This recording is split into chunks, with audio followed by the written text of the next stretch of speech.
Welcome to our first video on Mathematics 3. In this topic we will discuss on complex variable function.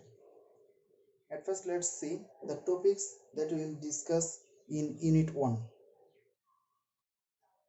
In Unit 1, we will discuss on analytic function, harmonic function, Cauchy-Riemann equation, construction of analytic function, Cauchy's theorem, Cauchy's integral formula, residue theorem and its application in evaluation of real integrals, infinite series, Taylor series and Lorentz series.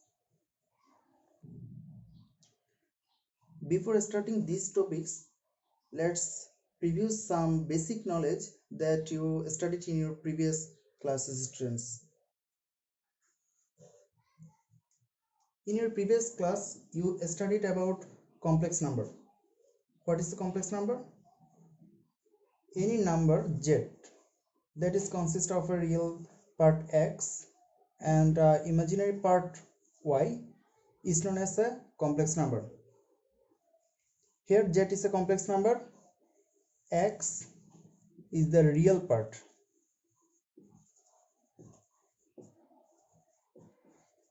and y is the imaginary part.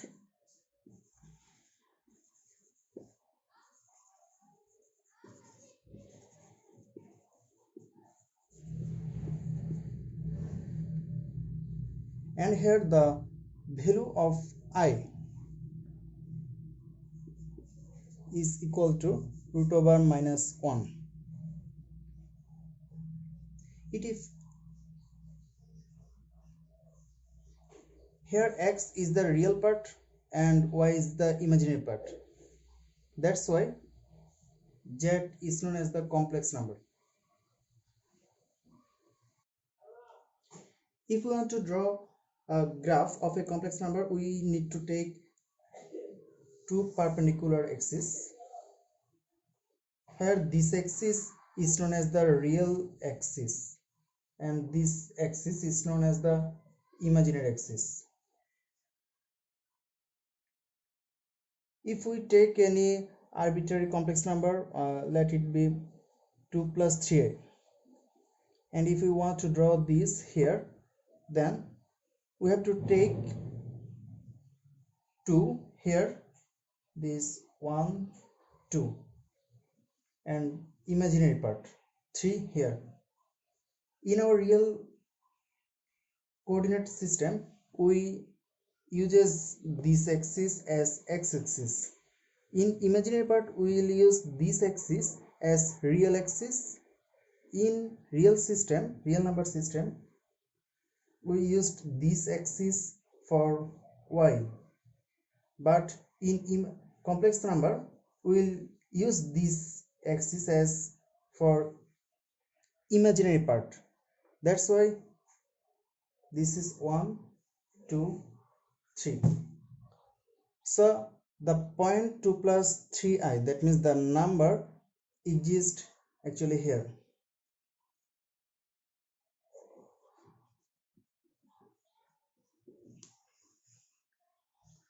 We can write this number as a ordered pair 2 3.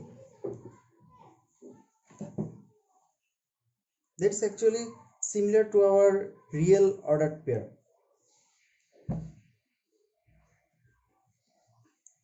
Now if we want to draw the graph of 2 minus 3i,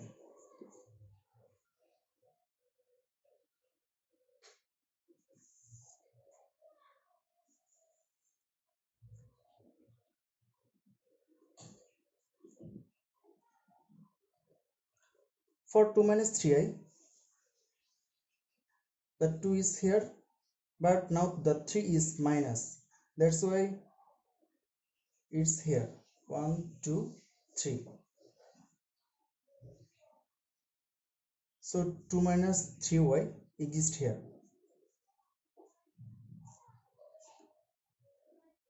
If we want to draw minus 2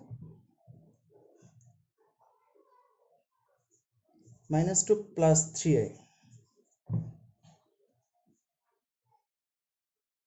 Here real part is a negative, that's why it will be here -2, and imaginary part is plus, that's why the point exists here.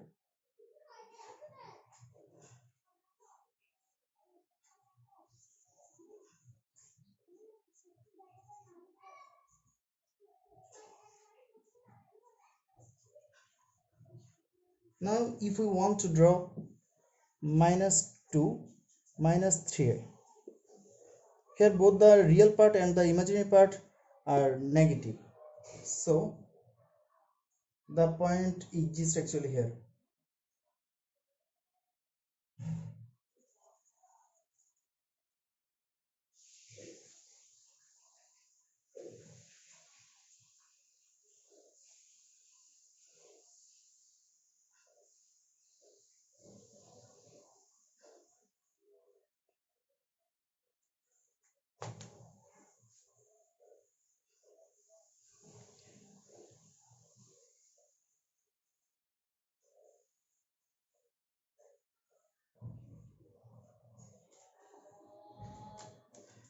Now if the distance between these 2 points is this,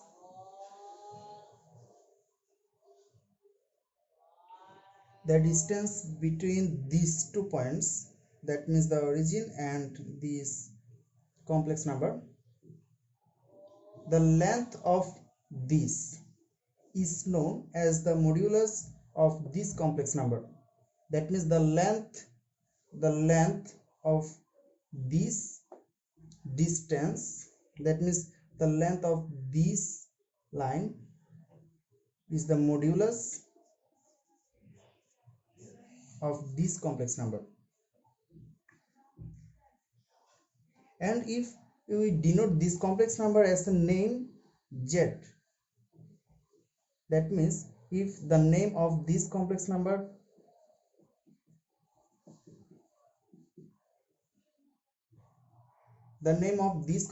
is z, then it's also called as modulus of z. This is modulus of z.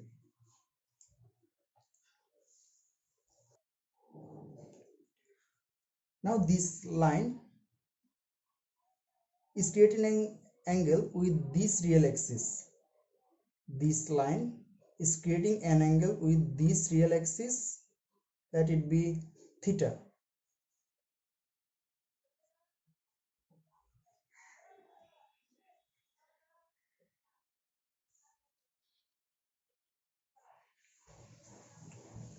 Then the value of this theta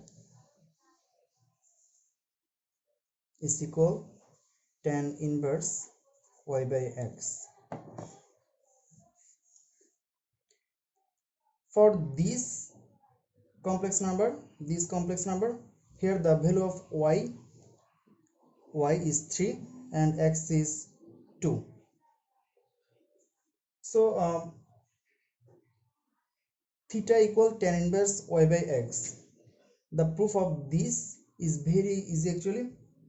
Look at this. This is x and this is y. So if we take the trigonometric ratio tan theta, it will be tan theta equal y by x. From here we can write theta is equal tan inverse y by x.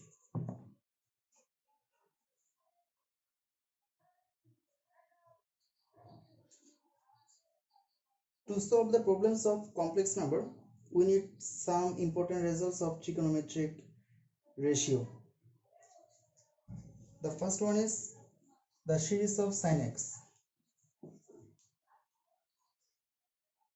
It will be x minus x cube by factorial 3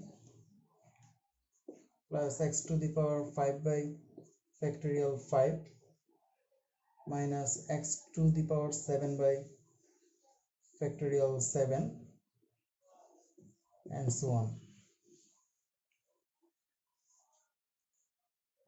Let it be the first equation.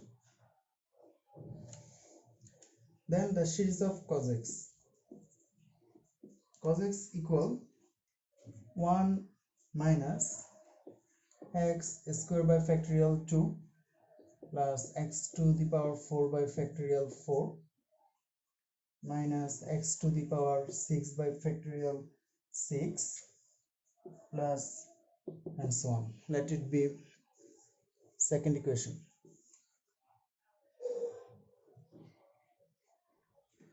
Now the series of e to the power x.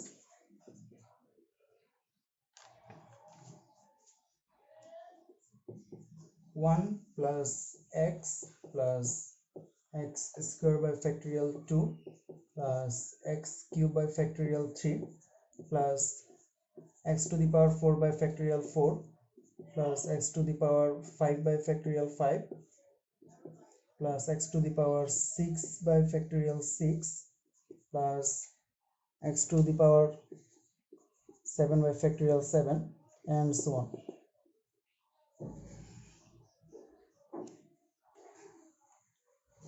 Now put x equal iy in e to the power x. Putting x equal iy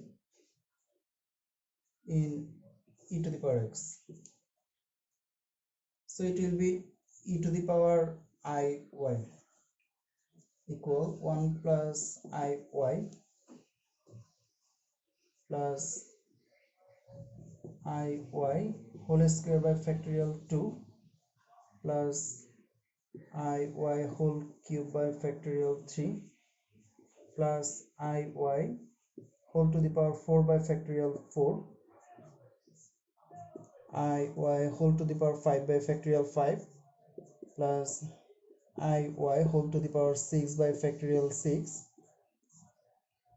iy whole to the power 7 by factorial 7 and so on.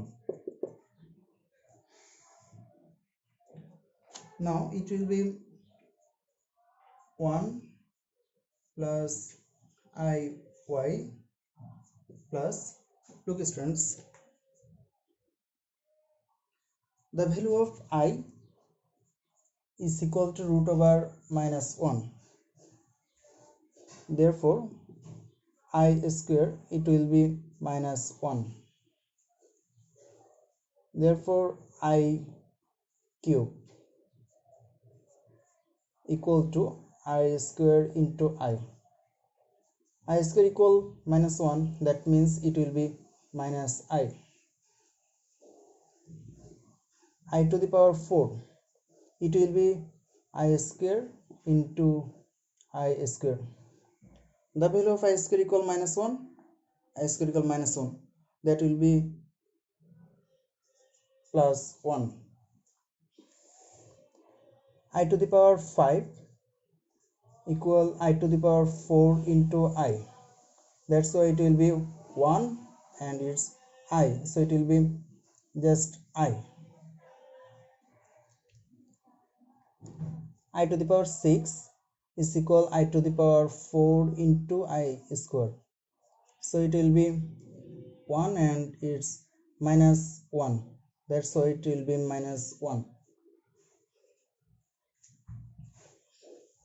I to the power 7 is equal to I to the power 6 into I, so here I to the power 6 equal minus 1 and this I, so I to the power 7 equal minus I. We'll put this value here.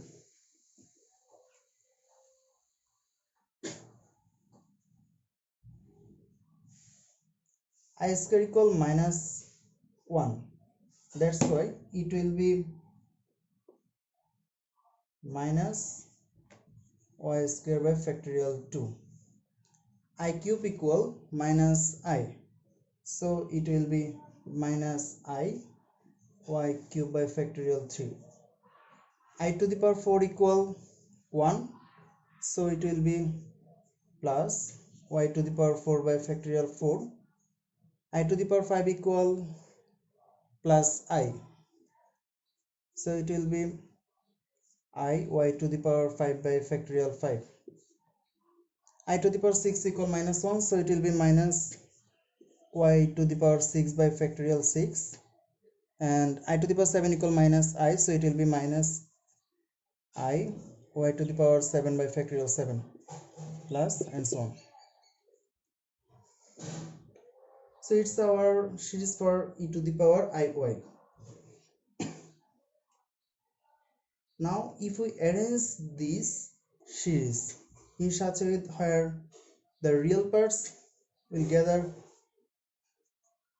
here, the real part 1, this, this and this,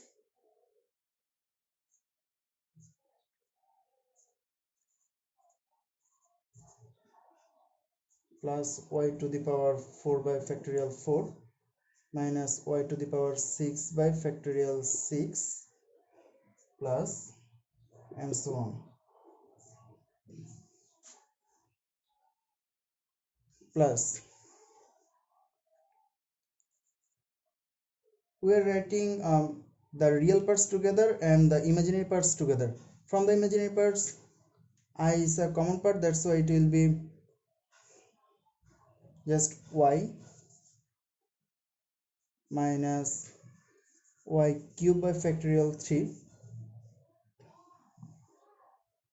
y to the power plus y to the power 5 by factorial 5 minus y to the power 7 by factorial 7 plus and so on.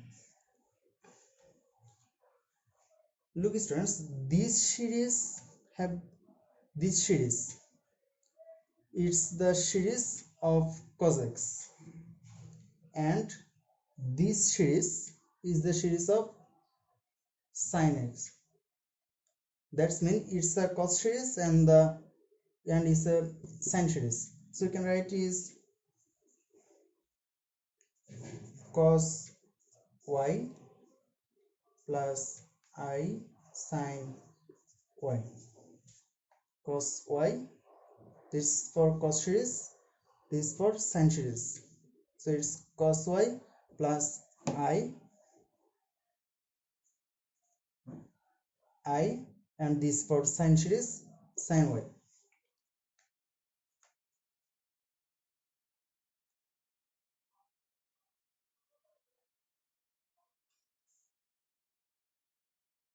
This for cos series, that's why cos y. This sin series sin y, and I is here. So you can say the series, that means e to the power iy is equal this series.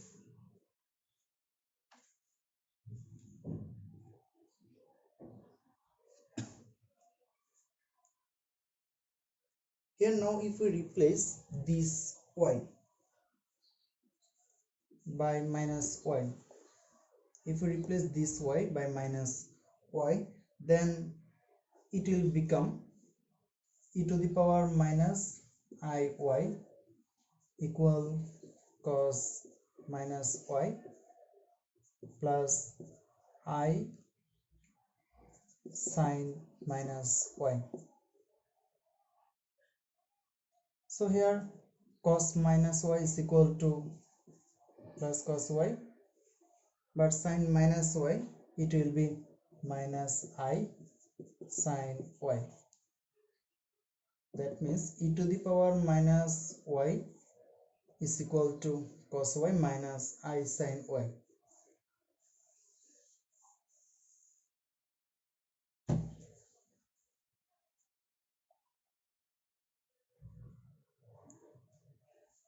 Now if we add these two equations, it will be e to the power iy plus e to the power minus iy equal, if we add these two equations, I sin y is it will be eliminated, that's why it will be only 2 cos y. From here you can write cos y is equal to e to the power iy plus e to the power minus iy divided by 2. It's our another important results.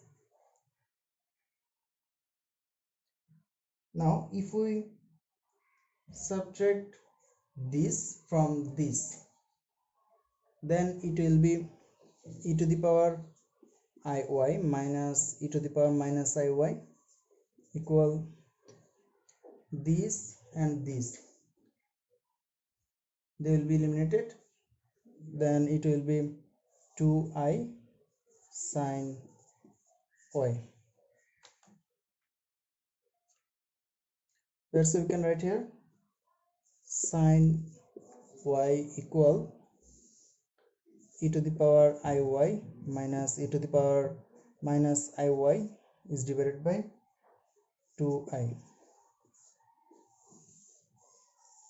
It's our another important result for solving the problems of complex variable function.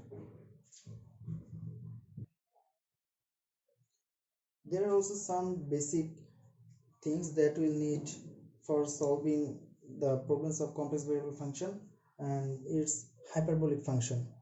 We'll need two types of hyperbolic function. One is sine hyperbolic x and another one is cos hyperbolic x. The value of sine hyperbolic x is equal to e to the power x minus e to the power minus x by 2, and the value of cos hyperbolic x is equal to e to the power x plus e to the power minus x by 2. Is the value of sine hyperbolic x and cos hyperbolic x. Actually there is a logic for calling them as hyperbolic function. There's the logic. In our previous classes we studied the graph of hyperbolic functions. Actually the graph of hyperbolic functions look like this, and the graph of these two functions are also look like this. That's why they are called hyperbolic function. That's the all basic things that we need to solve the problems of complex variable function. From our next video we will discuss on what is a complex variable function and how can we solve the problems of complex variable function. So subscribe our channel for our upcoming videos. Thank you.